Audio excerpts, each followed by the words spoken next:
দর্শক ওনারা দেখতে লাগবেন এখন এখন এরা শিক্ষা বোর্ডের অঙ্কনের অবস্থায় আছেন ওনারা দেখাইবার চেষ্টা করি নাই এখন শিক্ষা বোর্ডের এখানে কর্মকর্তাও লাগছে তারা কথা হয়ে পেলেন ওনারা বারবার দেখাইবার চেষ্টা করি নাই সন এটা এখন এক ধরনের বিশৃঙ্খলা সৃষ্টির মতো নই ওনারা সন এরকম কথা বললে চেষ্টা করে তারা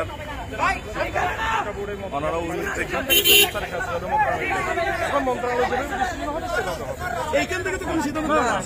চট্টগ্রাম শিক্ষা বোর্ড চাইলেও বিচ্ছিন্নভাবে কোনো সিদ্ধান্ত নিতে পারে না। আমাদের কোনো একটা নাই, আমরা পাঠিয়েছি আমাদের মন্ত্রণালয়ে, আমাদের ওখানে নীতি নির্ধারণী ইয়াগুলো ওখান থেকে আসবে। এখন যে তারা এখানে আন্দোলন করছে এটার জন্য আপনারা এখন কি ব্যবস্থা নিচ্ছেন?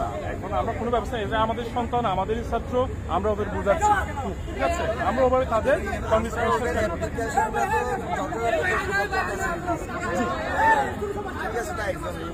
একটু স্যার বলবেন দর্শক ওনারা দেখাবেলার চেষ্টা করছে এরা এখন এটারা কোনো ধরনের সিদ্ধান্ত লই না পারে বলে হয়তো স্যার এখন এর তো সিদ্ধান্ত লয় না একমাত্র ঢাকা বোর্ড স্যার আর কোনো জায়গার তো এই সিদ্ধান্ত পেলে অন্ধ না কিনলে কি হইব এরা পুরো সিদ্ধান্ত দিতে বলে ঢাকা বোর্ডত তো ঢাকা বোর্ডত পাঠাই বলে বলছে স্যার ওনারা অন্য দর্শক ওনারা এইভাবে করে পরিস্থিতি দেখাবার চেষ্টা করছে।